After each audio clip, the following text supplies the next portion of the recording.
नमस्कार दोस्तों। आज मैं बात करूंगा अडानी ग्रुप का जो भी ये 10 दिन के अंदर जो स्टोरी हुई है मैं उस पर चर्चा करूंगा और आपका ध्यान भी उस तरफ लेना चाहूंगा कि जिस तरफ आप प्लान कर रहे हैं आगे का क्या किस तरीके का बहुत सारे डाउट्स हैं।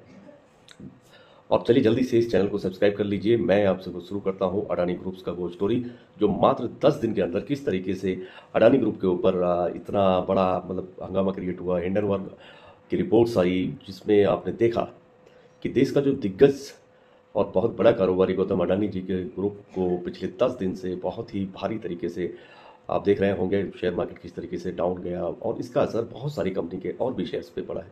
एलआईसी है, जहाँ तक एसबीआई की बात करें, और भी इसके साथ साथ और भी बहुत सारी ऐसी कंपनियां हैं जो इनकी इन्वेस्टर रही हैं, तो उन पर भी सारा असर पड़ा है। और इतने कम समय में हम सब ने देखा कि किस तरीके से दुनिया के तीसरे सबसे अमीर शख्स गौतम अडानी को टॉप 10 की लिस्ट से बाहर किया जा चुका है। उनकी कंपनियों के शेयर जो कुछ अर्सा पहले आसमान छू रहे थे अब पाताल की गहराइयां नाप रहे हैं। और एक ताज़ा रिपोर्ट के मुताबिक ग्रुप की करीब 10 लिस्टेड कंपनियों का मार्केट कैप 6 कारोबारी जो सेशन होते हैं उसके दौरान में करीब करीब 8.76 लाख करोड़ रुपए के नीचे गिर चुका है। इतना ही नहीं, क्रेडिट स्विस जो और सिटी ग्रुप जैसे इंटरनेशनल इंस्टीट्यूशंस की मैं बात करूं तो ग्रुप की सिक्योरिटीज की वैल्यू को भी जीरो मानकर उन्होंने कोलेट्रल यानी गिरवी के तौर पर रखने से भी इनकार कर दिया है। तो यहाँ पर ये मैं आपको समझाने की कोशिश करूंगा कि इन 10 दिनों में ऐसा क्या हो गया जिससे बिजनेस अडानी ग्रुप का जो बिजनेस है देश विदेश में जिसका डंका बज रहा था उसे देर रात एक बयान जारी करके पूरा इस तरीके से फैलाया गया कि जो उनका एफपीओ है जो उसका सब्सक्राइब भी पूरा हो चुका था उसको भी उन्हें वापस लेना पड़ा। तो ये स्टार्ट होता है 24 जनवरी से। 24 जनवरी को हिडनबर्ग ने एक रिपोर्ट पेश की। तो अमेरिका की ये शॉर्ट सेलर फर्म है हिडनबर्ग रिसर्च, इसने 23 या 24 जनवरी को एक रिपोर्ट रिलीज की जिसमें अगले 10 दिन के अंदर अडानी ग्रुप के लिए बहुत कुछ बदल गया। न्यूयॉर्क की इस फर्म की रिपोर्ट में की जो हेडिंग है ये बताने के लिए काफ़ी है कि उसमें कही गई बातें कितनी सनसनीखेज हैं। हिडनबर्ग रिसर्च की जो रिपोर्ट का शीर्षक है अडानी ग्रुप दुनिया का तीसरा सबसे अमीर शख्स कैसे कर रहा है कॉर्पोरेट इतिहास की सबसे बड़ी धोखाधड़ी। इस तरह की उनकी जो टॉपिक की रिपोर्ट्स का शीर्षक रहा है। तो जिसके चलते रिपोर्ट में इन्होंने दावा भी किया है कि अडानी ग्रुप ना सिर्फ अकाउंटिंग फ्रॉड कर रहे हैं बल्कि ग्रुप की कंपनियों के शेयर प्राइस भी मैनिपुलेट किए जा रहे हैं। इस तरह की रिपोर्ट्स का ये इन्होंने दावा पेश किया था।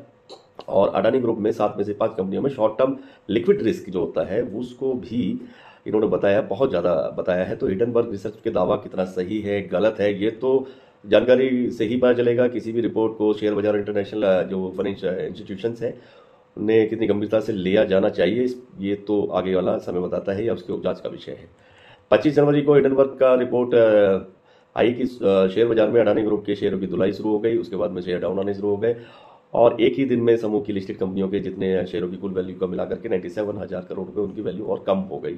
27 जनवरी को भी हिडनबर्ग की रिसर्च से जो इन्होंने रिपोर्ट निकाली थी उसके भूचाल से ही 27 जनवरी को भी अडानी समूह का जो फ्लैगशिप कंपनी है अडानी एंटरप्राइजेज का करीब 20,000 करोड़ रुपए का फॉलो ऑन जो पब्लिक ऑफर जो इन्होंने निकाला था। और अडानी ग्रुप की कंपनी में भारी बिकवाली के बीच में इन्वेस्टर्स का रिस्पांस बेहद कमजोर हो गया उस दौरान। और पहले दिन सिर्फ 1% ही सब्सक्राइब हो पाया था इनका एफपीओ। रिपोर्ट के मुताबिक दिन खत्म होने तक ग्रुप के मुखिया जो गौतम अडानी है उनकी वेल्थ भी करीब करीब 4.17 लाख करोड़ रुपए घट चुकी थी। 29 जनवरी को ये क्या हुआ कि हिडनबर्ग की रिसर्च की जो भी रिपोर्ट थी तो उनका जो है अडानी ग्रुप ने खंडन भी किया था। 29 जनवरी 2023 में 413 पेज का इन्होंने एक जवाब भी जारी किया जिसमें अडानी ग्रुप ने हिंडनबर्ग रिसर्च में की रिपोर्ट में लगाए गए आरोपों को झूठा और गुमराह करने वाला इन्होंने बताया है और रिपोर्ट दरअसल भारत पर एक तरह का हमला बताया। तो अडानी ग्रुप के जवाब में कहा गया है कि ये महज किसी कंपनी पर किया गया बेवजह का मामला हमला नहीं है बल्कि ये भारत पर हमला है और भारत की संस्थानों की जो आज़ादी है, स्वतंत्रता है, ईमानदारी है, क्वालिटी है, ये उस पर हमला है। भारत की ग्रोथ स्टोरी और उसकी महत्वाकांक्षा पर हमला है, ऐसा इन्होंने जवाब दिया अडानी ग्रुप ने। अब उसके बाद हिडनबर्ग ने भी 29 को फिर से उसका जवाब दिया था। तो हालांकि अमेरिका और भारत के टाइम जोन के अंतर के कारण भारत में जवाब अगले दिन सामने आया था। तो हिडनबर्ग की रिसर्च में अपनी जो जवाबी बयान था उसकी हेडिंग की पहली रिपोर्ट भी सनसनीखेज और ज़्यादा सनसनीखेज हो गई जो कुछ इस तरीके से थी कि अडानी को हमारा जवाब, आप एक फ्रॉड को राष्ट्रवादी या बड़बोलेपन से भरे किसी ऐसे जवाब की आड़ में छिपा नहीं सकते जिससे हमारे द्वारा लगाया गया हर महत्वपूर्ण आरोप की अनदेखी की गई है। तो इस तरह का जवाब फिर से हिडनबर्ग ने उनके जवाब पे दिया है। 30 जनवरी की बात करेंगे। 30 जनवरी को आबू धाबी की एक कंपनी है तो उन्होंने एफपीओ का समर्थन किया। तो अडानी एंटरप्राइजेस के जो सुस्त नजर आ रहा था एफपीओ 30 जनवरी को उसमें एकदम से जान आ गई और आबू धाबी की इंटरनेशनल होल्डिंग कंपनी आईएससी ने करीब $400 मिलियन यानी कि $3,268 करोड़ रुपए का इन्वेस्ट इस एफपीओ में किया। अडानी ग्रुप के जवाब पर हिंडनबर्ग का पलटवार ने भी इस दिन भारत में लोगों का जो है ध्यान खींचा, जिससे मार्केट पे बहुत असर भी आपने देखने को मिला था। 31 जनवरी को फिर क्या हुआ कि 31 जनवरी को ये इस तरह का ही विवाद चलता रहा, लेकिन विवादों के साथ में जो महीने का लास्ट डे था 31, तो 31 को अडानी ग्रुप के लिए एक अच्छी खबर थी, क्योंकि 31 जनवरी को अडानी एंटरप्राइजेस का IPO पूरी तरीके से सब्सक्राइब हो गया था। और इसमें काफ़ी बड़ा योगदान नॉन इंस्टीट्यूशनल इन्वेस्टर जो होते हैं NIIS का रहा है, जिन्होंने अपने कोटे की तुलना में 3.26 गुना सब्सक्राइब IPO को किया था। बात करेंगे 1 फरवरी की, तो 1 फरवरी को क्रेडिट स्विस की रिपोर्ट आई थी, शेयरों की फिर शेयर डाउन आना शुरू हुआ, शेयरों की पिटाई शुरू हुई और IPO की विदाई हुई। 1 फरवरी की बात कर रहे हैं, तो 1 फरवरी को जब सारा पूरा इंडिया इस बात को ध्यान में रखकर कार्बोरी साल के बजट पर था, क्योंकि बजट उस दिन पेश हुआ है, तो शेयर बाजार में अचानक अडानी ग्रुप के शेयरों में अंधाधुंध बिकवाली भी शुरू हो गई। दरअसल हिंडनबर्ग की रिपोर्ट आने के बाद से अडानी ग्रुप के शेयर में जो आम इन्वेस्टर होता है उसमें चेक थी। उसे स्विट्जरलैंड की कंपनी क्रेडिट स्विस, जिसका नाम है कि प्राइवेट बैंकिंग शाखा ने एक फैसले ने अचानक बढ़ा दिया, क्योंकि क्रेडिट स्विस की प्राइवेट बैंकिंग शाखा ने अडानी ग्रुप की कंपनियां, अडानी पोर्ट्स है, अडानी ग्रीन एनर्जी है, अडानी इलेक्ट्रिसिटी है, और इसको के जो बॉन्ड्स को मार्जिन लोन में एवज में कोलेटरल के तौर पर स्वीकार करने या गिरवी रखने से इनकार कर दिया। आसान शब्दों में कहेंगे तो क्रेडिट स्विस की प्राइवेट बैंकिंग शाखा है, उसने अडानी ग्रुप की इन कंपनियों के बॉन्ड्स की वैल्यू को जीरो मान लिया। जाहिर है यह खबर मिलने पर इन्वेस्टर्स में घबराहट फैल गई और जो अडानी ग्रुप के शेयर में भारी बिकवाली की वजह बनी।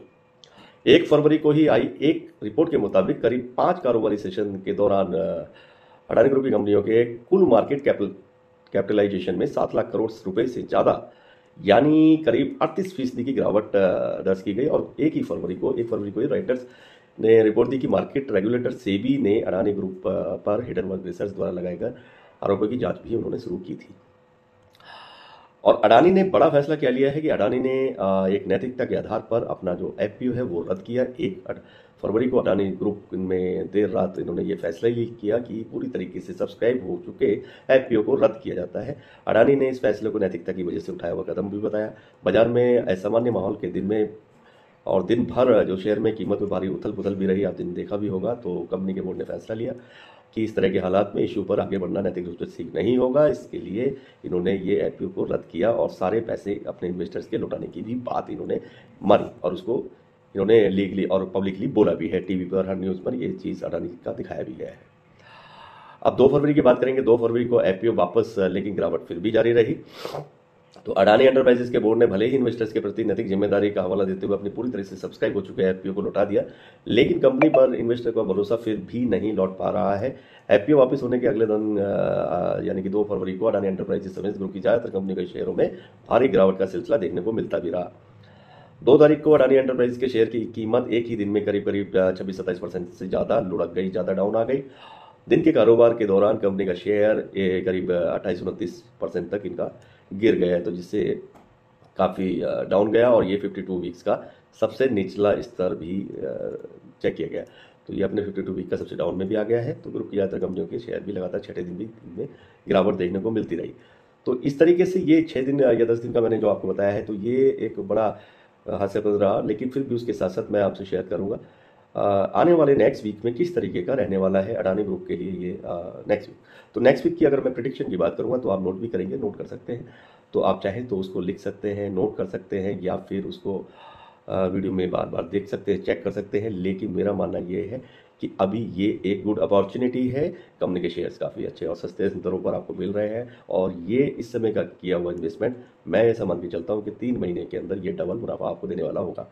ये गारंटीड तो नहीं मैं कह सकता हूँ, क्योंकि मार्केट में आजकल किसी भी तरह की कोई भी बात को आप गारंटी के साथ में नहीं ले सकते हैं। फिर भी क्योंकि अभी जो करंट सिचुएशन चल रही है कि उसके हिसाब से आप देखेंगे तो आपको इन्वेस्टिंग का बहुत अच्छा मौका है। कंपनी कहीं नहीं जा रही है, अडानी ग्रुप कहीं नहीं जा रहा है। अडानी ग्रुप की सारी कंपनियां बेसिकली ये पॉलिटिकल हमला ज़्यादा लगता है, तो उस तरह का ये मैटर है।